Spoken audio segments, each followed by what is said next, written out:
तो कैसे आप सब, आज मैं फिर आपके सामने साइंस का टॉपिक है नया 9th क्लास का कंजर्वेशन ऑफ मूवमेंट। ठीक है, सिर्फ 4 मिनट में आपको बताना चाहूँगा कि 4 मिनट में कैसे पढ़ाया जाता है। ठीक है, रिवीजन कैसे होता है। मोमेंटम क्या होता है, momentum equal to mass multiply by velocity.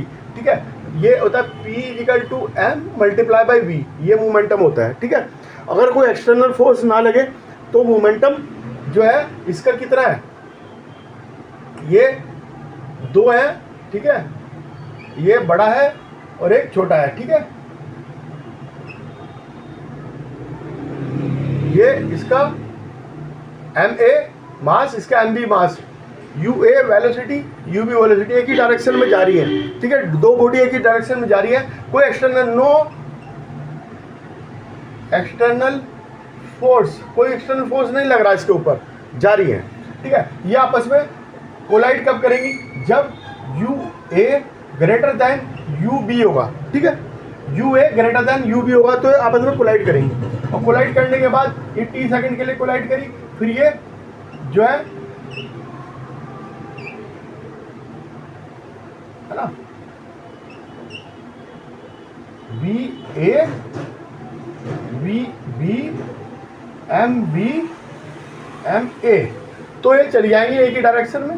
ठीक है, तो हमें अब देखना है कि जो फोर्स है F A B is equal to F A B कितना होगा, M A V A minus U A upon T. ठीक है, फोर्स इतना लगा, जो एक्सटर्नल फोर्स है वो इतना, मोमेंटम कितना, इतना लगेगा। ठीक है, ये force action F A B है। ठीक है, ये मोमेंटम भी कह सकते हैं इसको। ठीक है, ये फोर्स निकालनी हमने भी, और F B A equal to M B B B minus U B upon T. और हम जानते हैं थर्ड लॉ ऑफ मोशन। ठीक है, न्यूटन का थर्ड लॉ, उसमें क्या है कि एक्शन और रिएक्शन फोर्स बराबर होती है। ठीक है, तो F A B is equal to minus F B A. Minus क्यों आया, क्योंकि दोनों अपोजिट डायरेक्शन में लग रही है। एफ बी ए इधर लग रहा है और ये इधर लग रहा है। ठीक है, ये डिक्सेलरेट कर रही है, इसको एक्सेलरेट कर रही है। ठीक है, ये दोनों बराबर होगी तो हम इन दोनों को बराबर कर देते हैं। ठीक है, तो जब इसको बराबर हम करेंगे, F A B is equal to F B A minus equal to M A B A minus U A upon T equal to minus M B V B minus U B upon T. ये T cut गया, ये सब आ गया। ठीक है, ये minus, ये equation आ जाएगी m1 m1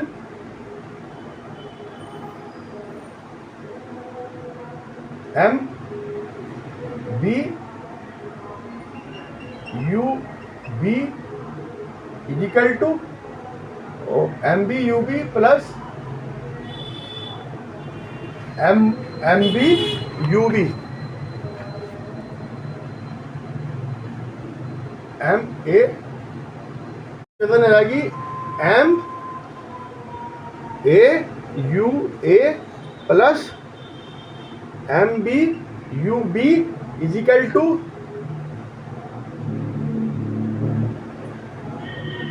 M A V A plus M B V B. ये दोनों बराबर है, इसका मतलब मोमेंटम बराबर रहेगा। मोमेंटम में कोई फर्क नहीं पड़ता। मोमेंटम कोलाइड से पहले भी इतना था, कोलाइड के बाद भी इतना है। ठीक है, ठीक है, वेलोसिटी वगैरह में फर्क पड़ता है तो मास तो उतना ही रहता है। तो उसके अनुसार जो मोमेंटम, इसको हम क्या कहते हैं, कंजर्वेशन ऑफ मोमेंटम। ठीक है, अनचेंज नहीं होगा कोलिजन के बाद भी, अगर उसमें कोई एक्सटर्नल फोर्स नहीं लगती। तो कंजर्वेशन ऑफ मोमेंटम मतलब कि पहले का मोमेंटम और बाद का मोमेंटम बराबर होता है, इसे कंजर्वेशन ऑफ मोमेंटम कहते हैं। आज के लिए इतना ही, मेरे साथ बने रहिएगा। टॉपिक कैसा लगा मुझे लिखिएगा और मेरे साथ इसी चैनल पे बने रहिए। ओके।